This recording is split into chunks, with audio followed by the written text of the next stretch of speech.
Alerta de traición millonaria. ¿Qué harías tú? Dale a me gusta si crees que la venganza es un plato que se sirve frío. Suscríbete para no perderte el regreso de esta guerrera y comenta qué harías tú en su lugar. ¿Qué harías si, a 7 meses de embarazo, descubrieras que tu esposo multimillonario estaba teniendo un tórrido romance con tu mejor amiga? Ese descubrimiento, el cual destrozó la vida de Isabel del Valle, 48 años, fue solo el principio. Escondido tras la puñalada trapera de la infidelidad, se ocultaba un entramado de mentiras financieras, millones robados, hijos secretos y un plan frío y calculado para borrarla de su vida por completo. Pero lo que Héctor Ruiz, el magnate tecnológico de Madrid, no sabía era que estaba a punto de despertar a la mujer más fuerte y astuta que jamás había conocido. Isabel no iba a desaparecer, iba a arrasar su mundo. Acompáñame hasta el final, porque esta saga de drama real, giros impactantes y un regreso triunfal te hará cuestionar todo lo que crees saber sobre el amor, la lealtad y el poder de una mujer subestimada. Capítulo 1. La fotografía que detuvo el tiempo. Isabel del Valle levantó la mirada de la pulcra encimera de mármol de su cocina, donde preparaba su café descafeinado matutino. El simple acto era un desafío para su vientre de 7 meses, la prueba viviente del milagro que, después de 3 pérdidas devastadoras, finalmente se estaba gestando. Su hermana menor, Elena, estaba de pie en el umbral de su opulenta mansión en la zona de La Moraleja, Madrid. Eran las 7 de la mañana. Elena aún llevaba puesto su elegante abrigo, y su rostro estaba pálido, teñido por una mezcla de rabia y terror que Isabel no pudo descifrar. «Elena, cariño, ¿qué haces aquí tan temprano?», preguntó Isabel, su acento andaluz, suavizado por décadas de vida en la capital, se acentuó por la preocupación. Dejó su taza, mientras el telediario de la mañana sonaba suavemente en la televisión de la cocina. «¿Está todo bien?». Elena se deslizó hacia la cocina, el taconeo de sus zapatos de diseño resonando en el mármol italiano. «Escucha, Isa», comenzó, e Isabel supo de inmediato que algo catastrófico había ocurrido. Elena solo la llamaba Isa cuando la tensión la superaba, y la repetición del escucha era su señal de alarma. «Solo enséñamelo», dijo Isabel, deslizándose con sumo cuidado en uno de los taburetes de la barra. A sus 48 años, este embarazo era su milagro. Cada movimiento era calculado, protector del bebé que crecía dentro. Elena sacó su móvil, sus manos temblando ligeramente. «Mi amiga Clara estuvo anoche en el Hotel Ritz. Trabaja en eventos allí. Vio a Héctor». Isabel sintió un nudo en la garganta. Se suponía que su esposo de 20 años estaba en una cena de negocios en el centro de la ciudad, cerrando una fusión que expandiría su empresa tecnológica, Ruiz Digital, a nuevos mercados europeos. Héctor Ruiz, director ejecutivo y empresario multimillonario, había construido su imperio desde cero, e Isabel había estado a su lado en cada paso. «¿Y?», preguntó Isabel, aunque algo en la expresión de su hermana le rogaba que detuviera la conversación. Quería rebobinar hasta el momento anterior. Elena giró la pantalla del teléfono hacia ella. La primera foto mostraba a Héctor en una mesa íntima, inclinado hacia adelante, su mano cubriendo la de otra mujer. Isabel reconoció el reloj Rolex que le regaló por su 15º aniversario. La segunda foto era peor. Héctor besando apasionadamente a la mujer en el lobby del hotel. La tercera hizo que el mundo de Isabel se tambaleara y girara. La mujer era Mónica, su mejor amiga durante 15 años, su madrina de boda, la mujer que la había consolado en cada aborto, la que organizaba su baby shower, para el próximo mes.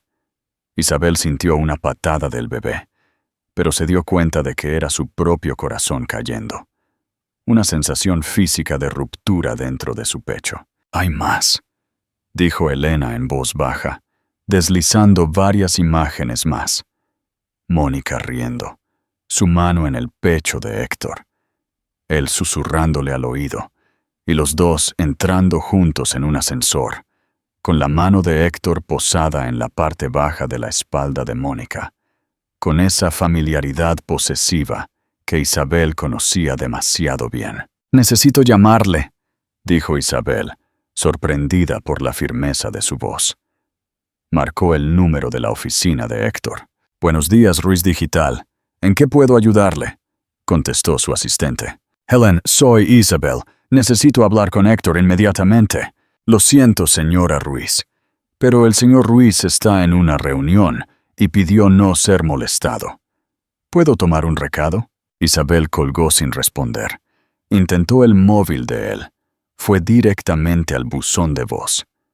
Marcó el número de Mónica. Sonó y sonó antes de pasar también al buzón. «Mónica, soy Isabel. Llámame inmediatamente». Elena se acercó, posando una mano en el hombro de Isabel. «Escucha, Isa, necesitamos pensar esto con cuidado. Tienes 7 meses de embarazo. El estrés...» Isabel se puso de pie bruscamente. Luego se agarró a la encimera al sentir una oleada de náuseas. Elena la ayudó a llegar al tocador justo a tiempo. Cuando Isabel salió, pálida y temblorosa, su hermana le había preparado un vaso de agua y unas galletas. 20 años, dijo Isabel, con la voz hueca. 20 años. ¿Y me hace esto ahora? Justo cuando llevo a su hijo, al niño que tanto luchamos por tener. Los hombres como Héctor, empezó Elena, pero se detuvo. No voy a poner excusas. Es un pedazo de basura narcisista que nunca te mereció. El móvil de Isabel vibró. Un mensaje de texto de Héctor. Reuniones toda la mañana. Llamaré más tarde.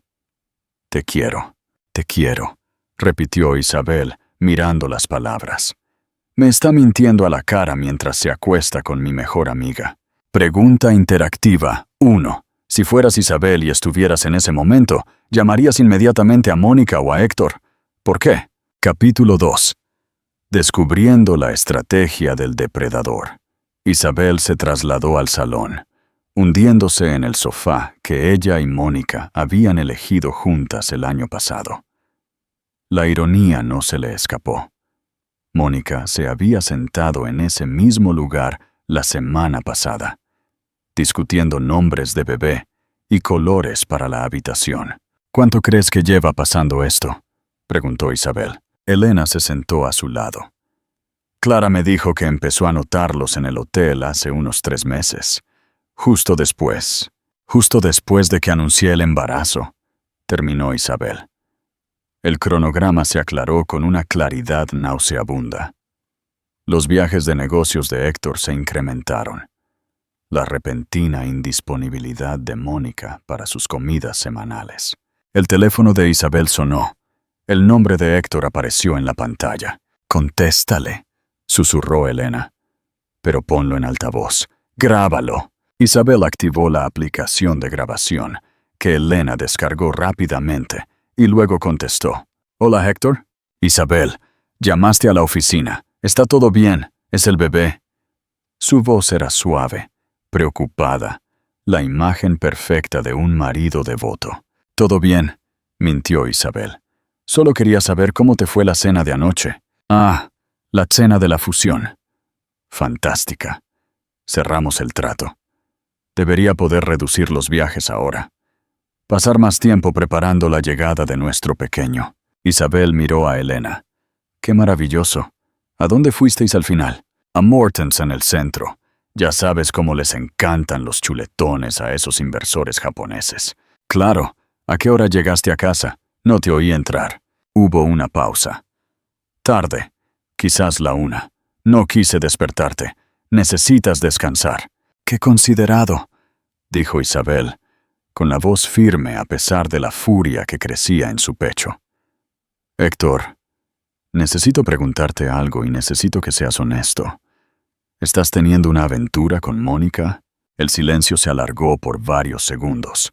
Luego, Héctor soltó una carcajada forzada y hueca. Isabel, ¿de dónde viene esto? Estás hormonal. Este embarazo te está haciendo ver cosas que no existen. ¿Así que lo niegas? Por supuesto que lo niego. Mónica es tu amiga. Nunca lo haría, Isabel. Estás siendo ridícula. ¿Es por lo del viaje? Ya te dije que todo es de negocios. Tengo fotos, Héctor. Otro silencio. Luego, su voz se transformó, volviéndose más dura, más fría. ¿Qué fotos? Tú y Mónica en el Ritz anoche. ¿Quieres que las describa o prefieres dejar de actuar? Ella escuchó su respiración. Podía imaginarlo en su lujoso despacho, tocándose la oreja. Un gesto que hacía siempre que era atrapado en una mentira. Isabel, puedo explicarlo. Ella colgó. Elena le apretó la mano. Lo hiciste bien. Muy bien. Isabel se levantó, con una mano en su vientre, donde su hija ahora definitivamente pateaba. Necesito el número de Bárbara Chen, la abogada de divorcios que mencionaste el año pasado.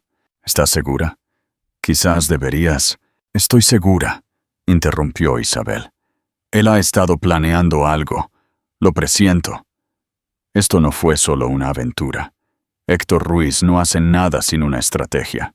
Esa tarde, en el despacho de Bárbara Chen, en el centro de Madrid, el alcance total de la traición de Héctor se hizo dolorosamente claro. Bárbara, una mujer menuda con ojos penetrantes y una mente legal aún más aguda, revisó todo. Señora del Valle, voy a ser directa. Su marido lleva meses planeando esto. La aventura con su amiga es solo una parte. Ha ocultado aproximadamente 50 millones de euros en activos. ¿50 millones? Isabel jadeó. ¿Pero su empresa vale mucho más? Sí. Pero ha estado moviendo dinero a través de empresas fantasma. Probablemente con la ayuda de Mónica, ya que ella trabaja en finanzas. Esto es un sofisticado fraude financiero, no solo una infidelidad conyugal. Prepárese, porque su marido va a intentar pintarla como inestable o demasiado hormonal para el tribunal. Es un patrón clásico del narcisista. CTA 2. ¿Crees que Isabel debería usar las grabaciones de Héctor en el juicio? Danos tu opinión en los comentarios. Black Pawn, capítulo 3. El movimiento de jaque mate de Isabel y Elena pasaron los días siguientes reuniendo pruebas. Isabel descubrió que las contraseñas de sus cuentas de inversión habían sido cambiadas. Sus ahorros conjuntos habían sido vaciados lentamente, dejándolo justo para no levantar sospechas. Héctor se había preparado sistemáticamente para el divorcio, mientras ella se preparaba para su bebé. En la caja fuerte de la casa, Isabel encontró lo que buscaba y lo que más temía: documentos de constitución de una nueva empresa en las Islas Caimán, con fecha de 2 semanas atrás. Documentos de transferencia que movían 3 millones de euros a cuentas offshore. Y en el fondo, un borrador de acuerdo de separación con la fecha de la víspera. Iba a notificarme con los papeles, dijo Isabel, mostrando la evidencia a Elena. La aventura no importa. Él ya estaba planeando irse. Estaba esperando que la niña naciera para desecharme. El abogado de Héctor se presentó en la casa a medianoche con una orden de alejamiento que impedía a Isabel entrar a la propiedad de Ruiz Digital y un documento legal que decía que la Casa de la Moraleja había sido transferida a la empresa un año atrás. «Eso es imposible», dijo Isabel. «Mi nombre está en la escritura». «Como verá en la documentación», dijo el abogado, imperturbable. «La casa fue transferida a la empresa el año pasado. Usted firmó los papeles». Isabel recordó. Héctor la hizo firmar documentos que, según él, eran solo asuntos fiscales. 20 años de matrimonio, y ella confió en él. El abogado continuó. Mi cliente también solicita la custodia compartida del nasciturus, con la estipulación de que las decisiones médicas importantes requieran el consentimiento de ambos padres. ¿Custodia compartida? Isabel casi se ríe. ¿Del niño por el que no ha mostrado ningún interés? El hombre le entregó otro documento, una orden de restricción que prohibía a Isabel contactar a cualquier empleado de Ruiz Digital.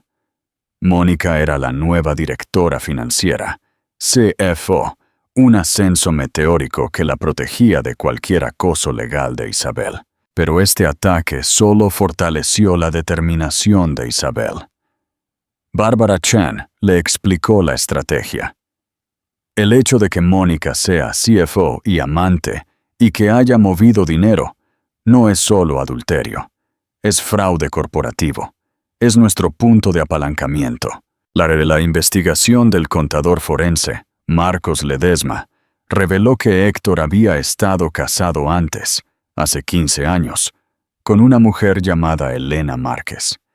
Él le dijo a Isabel que había muerto en un accidente de coche. Está viva, le informó Marcos. Vive en Barcelona y tiene un acuerdo de confidencialidad de 2 millones de euros. Isabel viajó discretamente para encontrarse con Elena Márquez, quien compartió una historia escalofriantemente familiar. La amante, la manipulación emocional, el intento de pintarla como mentalmente inestable y la estrategia de ocultación de activos. La diferencia es, dijo Elena Márquez, con una sonrisa de complicidad. Yo no tenía un bebé. Eso te hace más vulnerable, pero también más fuerte. Tu hija es la razón para luchar. Pregunta interactiva 2. ¿Crees que la historia de la primera esposa será suficiente para demostrar el patrón de abuso de Héctor en el juicio? Capítulo 4. El nacimiento del triunfo. 2 semanas después, Isabel regresó a casa para encontrar a Héctor con un camión de mudanzas. La orden judicial no te da derecho a llevarte mis cosas, dijo Isabel con calma. Elena grababa todo en su teléfono. Solo me llevo lo mío, dijo Héctor, dirigiendo a los mozos a empacar su despacho. ¿Y lo nuestro? 20 años de matrimonio. ¿Eso no cuenta? Héctor se volvió hacia ella, y su máscara finalmente cayó. ¿Quieres saber la verdad, Isabel? Te pusiste vieja. Te pusiste aburrida. Te pusiste gorda por el embarazo. Mónica me hace sentir vivo. Mónica te hace sentir joven, replicó Isabel. Pero tú tienes 52 años, Héctor. No eres joven. Solo eres lo suficientemente rico para que las mujeres jóvenes finjan que lo eres. Su rostro se puso púrpura. «Llama a la SEC», gritó Isabel con firmeza. Estoy segura de que estarían muy interesados en esas cuentas de Caimán que Mónica te ayudó a abrir. Héctor palideció. ¿No te atreverías? Tú te destruiste a ti mismo en el momento en que elegiste a tu amante, en lugar de a tu familia, dijo Isabel. Yo solo lo estoy documentando. Héctor se fue furioso, pero el estrés era implacable. El ginecólogo de Isabel, el doctor Ricardo, le advirtió que su presión arterial estaba peligrosamente alta. Este bebé necesita que usted esté sana. Todo lo demás puede esperar. Aún así, Isabel no pudo descansar. Una noche, escuchó la voz de Héctor a través del monitor de bebé, que inadvertidamente todavía estaba conectado a su despacho. Tan pronto como el divorcio sea definitivo, intentaremos tener nuestro propio bebé, le decía a Mónica. Isabel siempre fue demasiado tensa. El aumento de peso por el embarazo me disgustó. Ella se descuidó por completo. Isabel grabó cada palabra cruel. Ya no estaba llorando. Estaba enfurecida. A la mañana siguiente, las aguas de Isabel se rompieron. 5 semanas antes de tiempo, el doctor Ricardo tomó la decisión. Una cesárea de emergencia debido a la alta presión arterial de Isabel. Mientras la llevaban al quirófano, Isabel preguntó, ¿llamaron a Héctor? Hemos llamado 6 veces, Isa, dijo Elena, con lágrimas en los ojos. No contesta. Esperanza del Valle nació pesando solo 1,9 kilos. Una pequeña luchadora que llegó al mundo gritando. El primer grito de su hija fue el único consuelo para Isabel. Héctor finalmente apareció 12 horas después, con Mónica en la sala de espera. La audacia de traer a su amante al nacimiento de su hija fue asombrosa. «Quiero ver a mi hija», exigió. El don Cardo, ya informado por Bárbara, se mantuvo firme. Decisiones médicas solo. Su esposa es la única autorizada para tomar decisiones sobre el cuidado de la bebé. Cuando su esposa estaba con la vida en peligro, ¿dónde estaba usted? La seguridad los escoltó fuera. Capítulo 5. La victoria auténtica. Mientras Esperanza luchaba por fortalecerse en la UCIN, Bárbara ejecutó la estrategia de Isabel.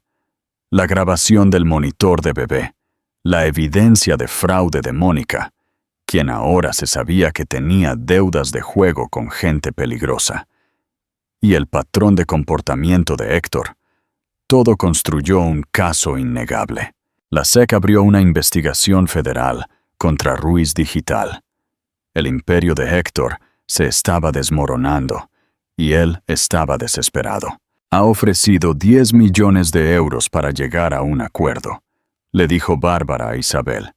«Custodia total para ti, sin derechos de visita, ruptura limpia». Pero Isabel ya no se movía por el dinero. ¿Qué pasa con los cargos criminales? Procederán de todos modos. Mónica ya ha cambiado de bando. Está testificando contra él por inmunidad. El ático de la traición se derrumbó sobre Héctor. Mónica, la mujer que destruyó el matrimonio de Isabel, ahora destruía a Héctor para salvarse. 2 semanas después, Isabel recibió una llamada del FBI. Héctor había sido arrestado por cargos federales de fraude. La audiencia de divorcio fue la estocada final. Isabel testificó con precisión y poder. Presentó los 20 años de matrimonio, la lucha por la fertilidad y la traición que siguió. «No solo me traicionó a mí», dijo Isabel, mirando al juez. «Traicionó a su hija nonata, eligiendo a su amante antes de que ella naciera». El juez dictó sentencia rápidamente. Custodia total de Esperanza para Isabel, con visitas supervisadas para Héctor solo después de completar clases de paternidad y terapia. El acuerdo financiero fue de 40 millones de euros, más de la mitad de los activos reconocidos de Héctor. Fuera del juzgado, Isabel, con Esperanza en brazos, se enfrentó a los periodistas. «Señor del Valle, ¿cómo se siente al ganar?» «Esto no se trata de ganar. Se trata de proteger a mi hija y reconstruir nuestras vidas. La independencia financiera después de la traición no se trata solo de dinero. Se trata de recuperar tu valor». ¿Algún consejo para otras mujeres en su situación? «Sí», dijo Isabel con firmeza. «No estás loca. No estás hormonal, no eres demasiado exigente. Si tu pareja te traiciona en tu momento más vulnerable, eso habla de su carácter, no del tuyo. Las mujeres que apoyan a otras mujeres salvaron mi vida. Encuentra tu tribu». Conclusión y reflexión. El legado de Esperanza. 6 meses después del divorcio, Isabel estaba en la oficina de su nueva empresa, Del Valle Soluciones para Supervivientes, una consultora que ayuda a mujeres a navegar divorcios de alto patrimonio y reconstruir sus vidas después del abuso narcisista. Elena Márquez era su socia. Esperanza, de 9 meses, gateaba en el parque de juegos de la oficina. Ella era la mascota de la empresa, un recordatorio del por qué hacían este trabajo. Héctor llamó desde prisión, donde cumplía una pena de 3 años por fraude fiscal. Quería ver a Esperanza.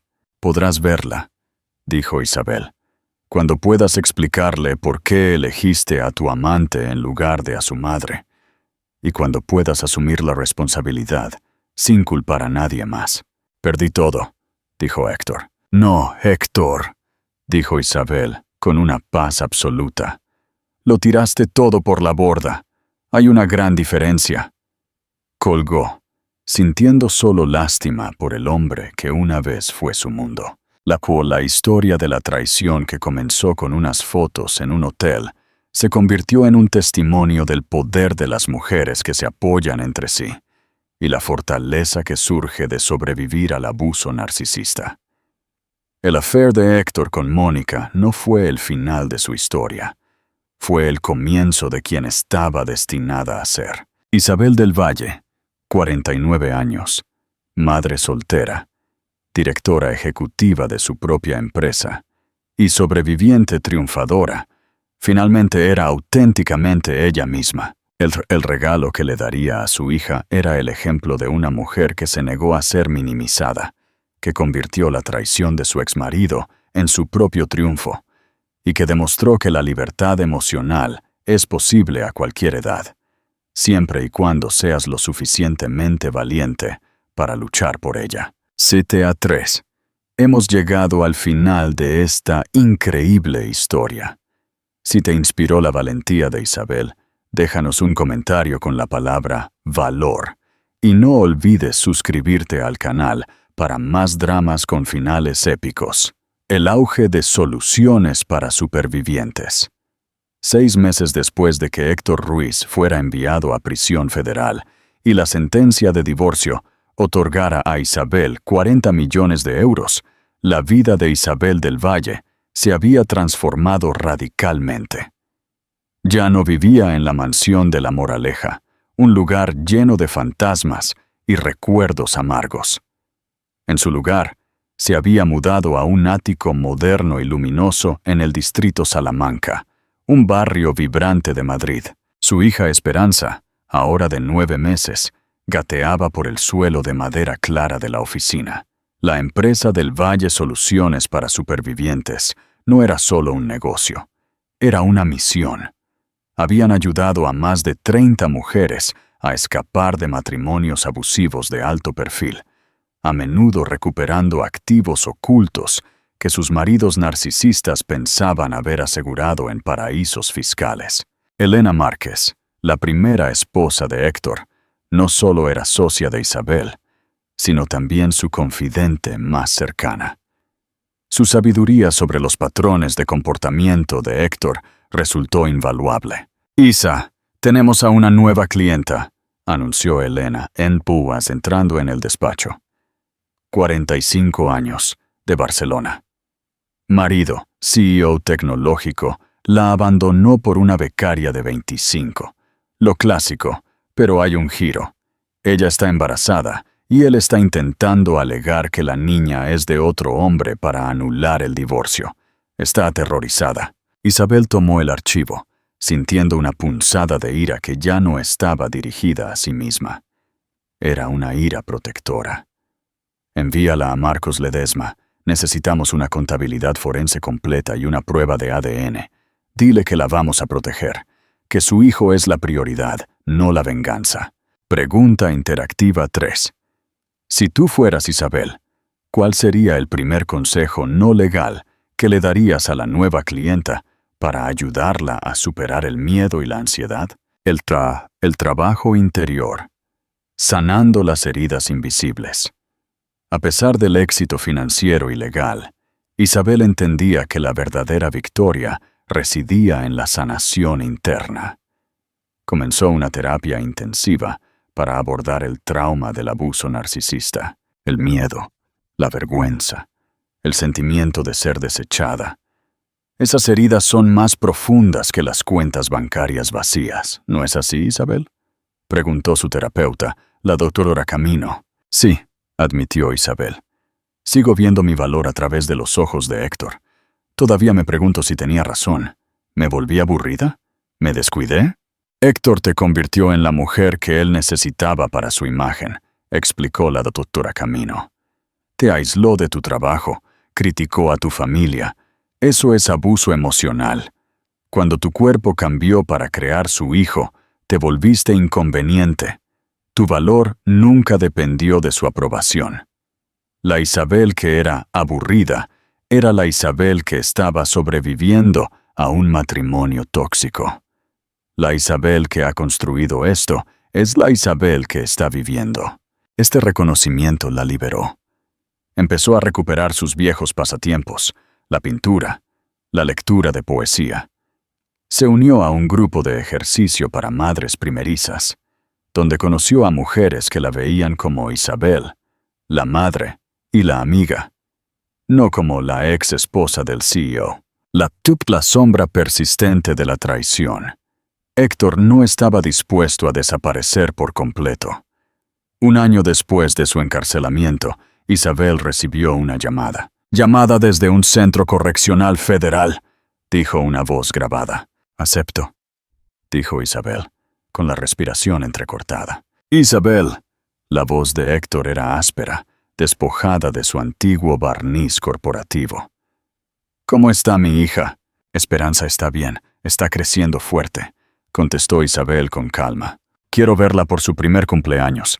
Tengo derecho a visitas supervisadas, lo sabes». «Puedes verla», dijo Isabel, su voz dura como el acero.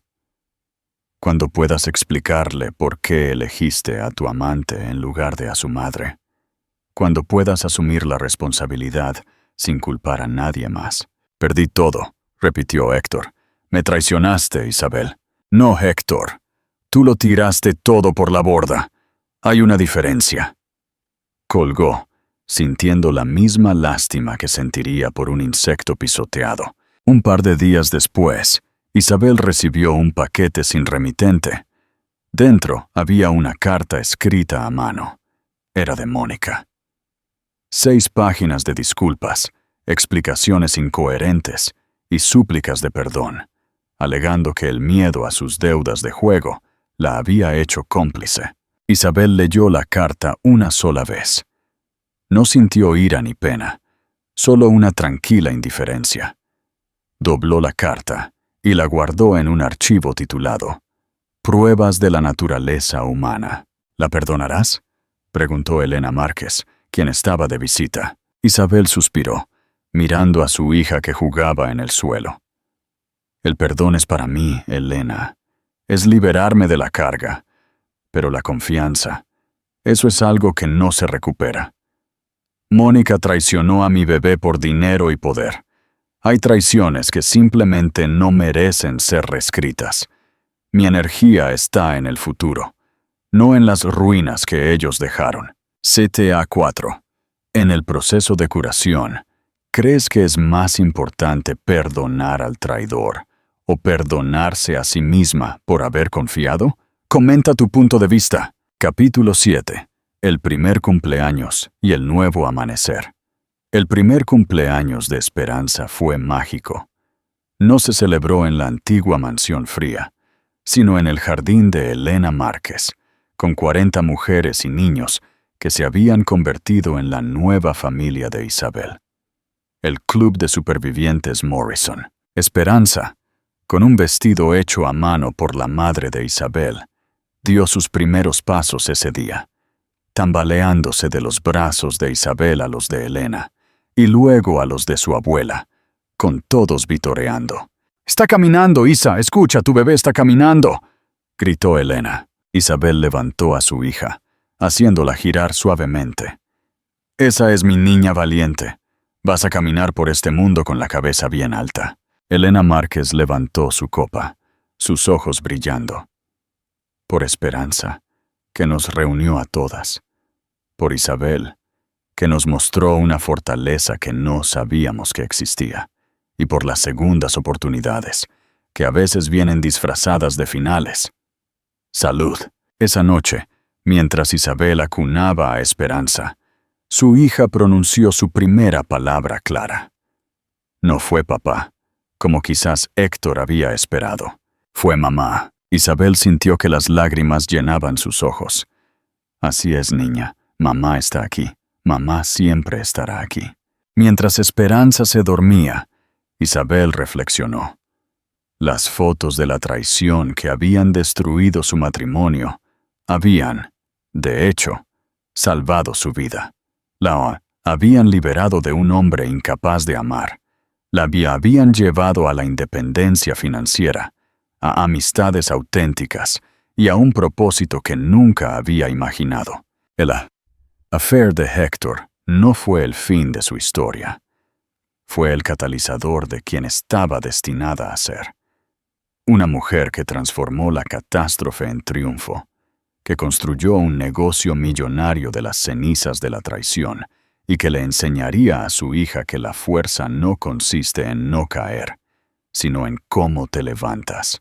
Isabel sonrió, pensando en todas las mujeres a las que ayudaría mañana. Cada una de ellas creía que su historia estaba terminando, cuando en realidad, como la suya, solo estaba comenzando. El regalo más grande que le dio a su hija no fueron los millones. Fue el ejemplo de una mujer que se negó a ser minimizada, la expansión del imperio y el viento fresco, la reputación de Del Valle. Soluciones para supervivientes trascendió Madrid y se extendió por toda España y Latinoamérica. Isabel, junto a Elena Márquez y Marcos Ledesma, el experto forense, se convirtieron en las cazadoras de narcisistas en el ámbito legal.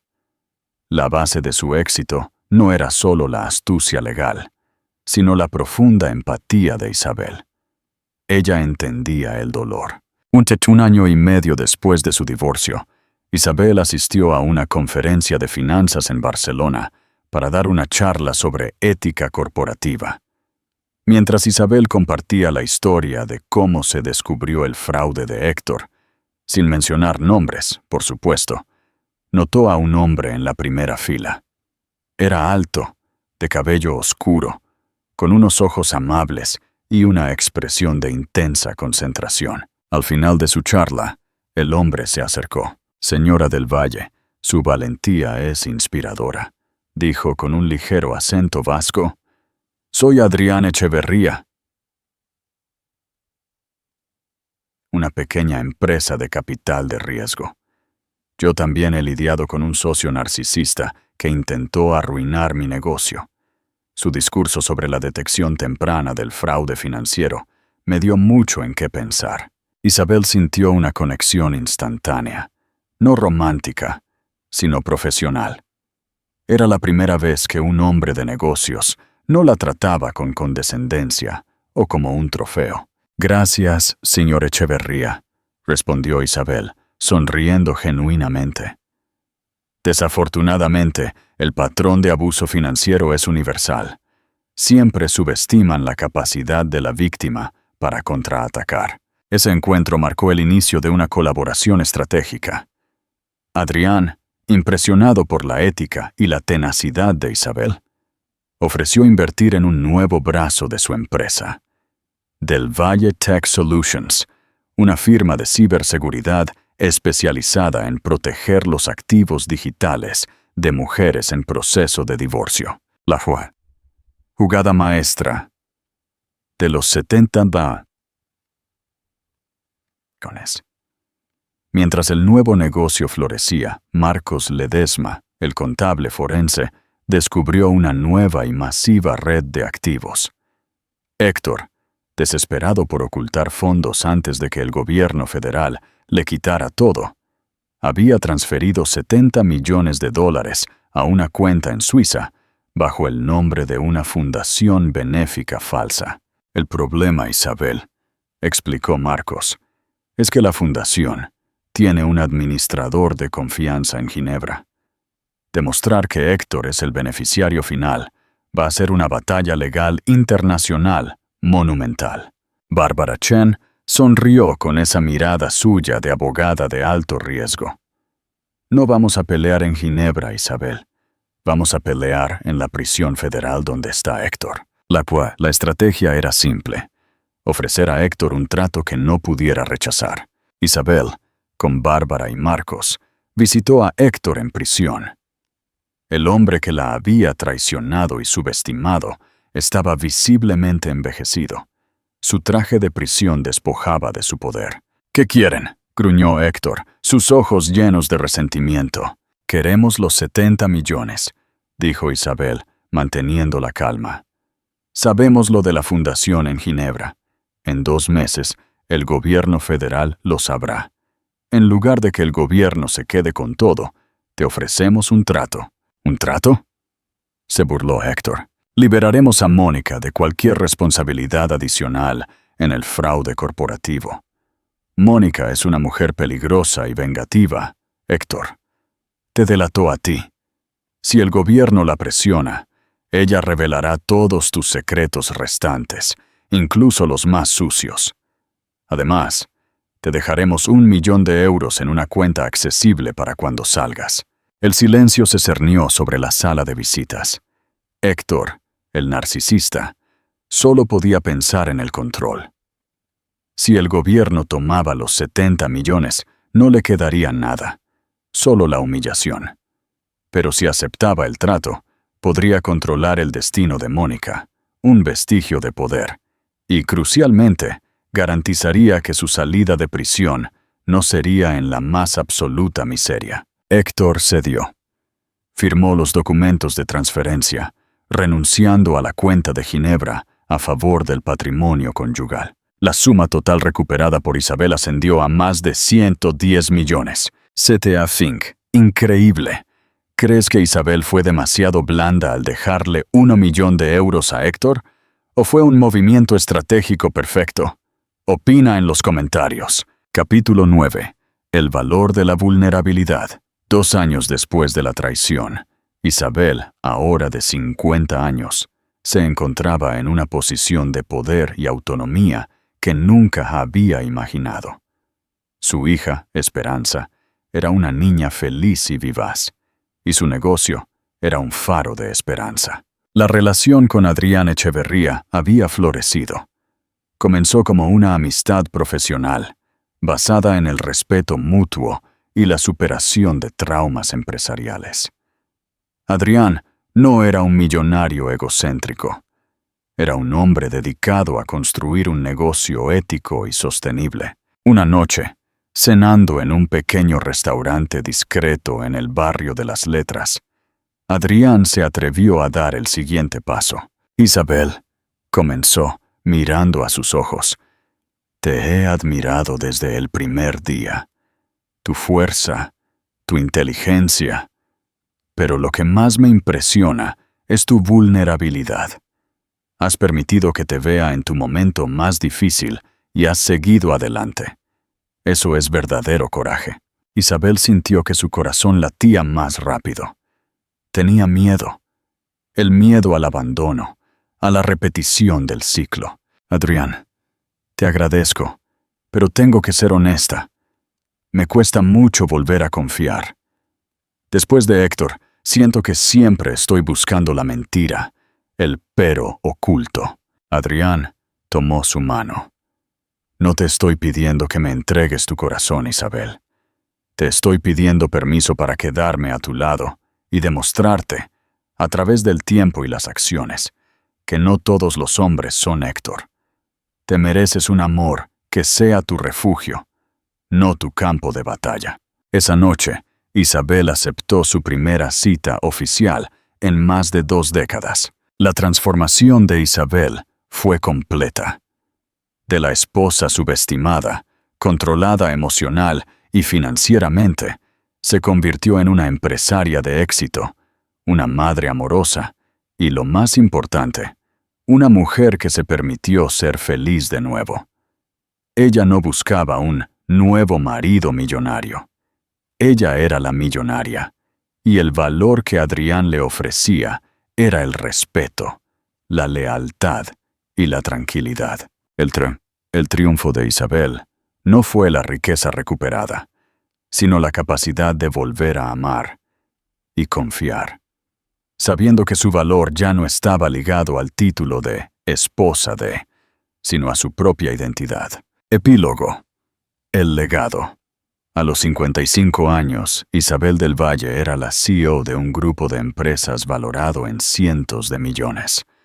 Adrián Echeverría era su socio, su pareja y el tío favorito de Esperanza. Un día, Esperanza, ahora una adolescente curiosa, encontró la vieja caja de documentos que Isabel había guardado. Vio las fotos de la traición ¿Mamá? Preguntó. Este hombre, papá. ¿Por qué te hizo esto? Isabel se sentó junto a su hija, la abrazó y le contó toda la historia. No con rabia, sino con la sabiduría de la experiencia. Hija mía, comenzó Isabel. Tu padre biológico era un hombre que confundía el valor propio con la riqueza. Creía que podía comprarlo y poseerlo todo, incluido mi amor y tu vida. Quiso destruirnos, pero las fotos, que debían ser nuestra ruina, fueron nuestro regalo más grande. ¿Un regalo? Sí, porque nos dieron el valor, la fuerza y la razón para construir una vida donde el amor es incondicional, la amistad es leal y el dinero es una herramienta, no una meta. Tu valor, Esperanza, nunca dependerá del amor de un hombre o de la cantidad de dinero que tengas. Tu valor reside en quién eres y cómo tratas a los demás. Isabel sonrió. Su hija la miraba con admiración. Ese era el verdadero legado, el triunfo que valía más que todos los millones. ¿Te gustaría que desarrolle alguna escena o evento específico en la vida de Isabel o de su hija, Esperanza, en los próximos años, o esta es una conclusión satisfactoria de la saga?